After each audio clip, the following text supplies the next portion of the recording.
Okay, networking requires first, networking, also known in my circle as schmoozing, is an art form that many people can learn. Now, I was fortunately born into the tribe that comes naturally, you know. So, but for those of you who aren't, it's a skill that you can learn. Schmoozing with people, you know, working your way in, or what do you call it, weaseling your way in, or just getting to know people, and not just who you know, but more importantly, who knows you. When someone gets a deal in a certain area of a certain type, they should be calling you as the specialist in that type of deal. Does that make sense? And how do people know? Well, you let them know, and one of the best ways you let them know is a really, really good business card. Okay, so first let's start with what's a really, really lame business card. How many of these have you seen? Vistaprint.com, the first design, the little row of houses. They have 12,000 images in there. Everybody picks the first one. Okay, they all look the same. Bob and Gina, PG Properties, how original. Okay, 476 Winding River Lane, what's that? Their house. Their house, okay. Their email is a Gmail that doesn't even relate to their company, okay. It's lame. It's cheap. It doesn't say much about you. You know, you're asking people to trust you with big assets, big money. You know, you have to ham it up a little bit. You have to make a good first impression. Don't spend $10 on a business card. Spend $100 on a business card. Get something professionally designed for you so it looks really good. You know, thick stock, glossy. You know, make it look really good. Here's a good business card, much better one. True Vestor Inc. Truth in real estate for a change. It's like a tagline. Isn't that nice? Now you can, if you can't come up with that, then go on Fiverr. You know what Fiverr is? Fiverr.com. That's the people who do stuff for $5.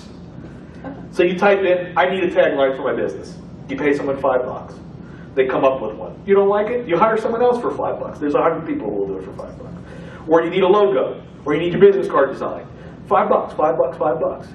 You know, you don't have to pay $200 for a logo. You can go on Fiverr, and then you ask 3 people to do it, and you pick the best one. Doesn't have to be perfect, just pretty good. Better than you can do, right? So we got a logo, we've got a suite number, which is, you know, nobody has to know that that's a UPS store. He's got his own domain, bsmith@truevestor.com. You know what it costs to have your own domain, even if you don't have a website. You know what it costs to have email forwarding with a custom domain? It's like $20 a year. $20 a year you can have youatyourcompany.com. For about maybe $150 a year, you can have your own website and everything designed. And you can get someone on Fiverr to do it for you. Okay? Now, that's just the front of the card. And your picture, too, you know, get a professional picture. And if you have a picture of yourself in a t-shirt, you know, in the Bahamas, that's not the picture you put on there. Professional picture. If you got a professional picture, it's got a bad background, Fiverr. They'll remove the background and put something professional in it. Okay? Now, problem is, like real estate, valuable turf, you know, just a little card. Back of the card is just as important as the front. So this is the card that I use when I give out to homeowners because I want a referral. So when you hand your card to someone and then say, do you know anybody, you know, I always ask for referrals. Do you know somebody who might be in a similar situation as you if I can't make a deal with that person, or even if I do make a deal with that person? I want them to be able to hand that card and not have to explain what I do. Because if you leave it to them to explain it, they're going to screw it up. So give them the card that they can hand to somebody else. You have a problem house. Needs work, behind in payments, back taxes, bad tenants, divorce, estate, kids living rent-free. That's my favorite.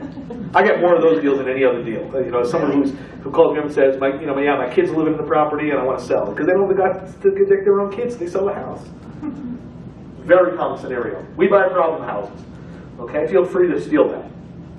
So that's the back. Now, I have 2 different business cards. One I give to investors, one I give to homeowners. The investor card, I tell them what I do. So I buy apartment buildings, mobile homes, and sell or carry homes. That's what I do. Okay? So if you come across one of those, so if I hand you a business card at a RIA meeting or a seminar, and you go home, and what do you do at the end of the seminar? The meeting. You empty your pocket of all the cards, and you go, who the hell was Joe Smith, and why did I take his card? I don't remember. Throw it out. Now you pick up the card. Oh, picture. I remember that guy. Oh, nice card. It says on the back. Oh, yeah, they do such and such. You know, I'm going to keep that number around in case I come across a such and such. I can call that person. Does that make sense? Mm-hmm. So be as specific as you can on the back of the cards when you hand it out. You don't have to explain in 100 words or less, what it is that you do. The card is your elevator pitch. And they know real quickly who you are, what the card says, what it says on the back, and they know to call you. Does that make sense? Okay. Likewise, when networking and schmoozing with other people and someone hands you a bad business card, first you go like this. See if an inkjet comes off. I love doing that. Like the people who have the perforated ones because they're too cheap to even go to Vistaprint. They go to Home Depot and they get Office Depot and they get those perforated cards they put through their inkjet, and they really look cheesy because you can see the perforation around the edges and they're really thin and cheesy. They're like that. Oh, look at that! And you really embarrass them. When you get one of those, you're just like, loser. Seriously, who walks around with a business card like that? You're dealing for $200,000, $300,000, $400,000 assets, and you won't spend $10 on business cards, much less 100. So when you get a business card from someone, which is probably going to be lousy because it's got blank on the back, ask them, if I came across a deal, an ideal deal, what would it look like? And they'll explain to you. Write it down. Write something you can remember them by. Like, yeah, that was the ugly dude with the brown hair. Just write something you can remember. That way when you get home, you have your pockets, you remember, you put them in your database, you put them on your email list or whatever. Does that make sense? So definitely, remember that. And the key to that, the schmooze is not just putting them in your database and then 6 months later you email them or call them when you have a deal, because they're going to say, who the hell are you? They're not going to remember you. You got to nurture the relationship. If you think it's someone that it's going to be good for your business, write them a personal letter. Don't text them, don't email them, call them up. Invite them to lunch, send them a card.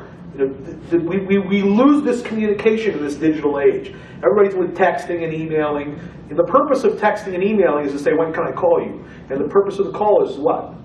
When can we meet? Because that's the art of connection. That's how you get to schmoozing.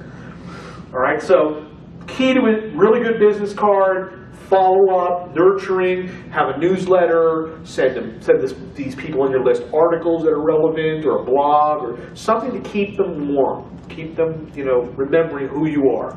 You want to be always in their face, so when they come across something that is relevant to your business, they know who to call.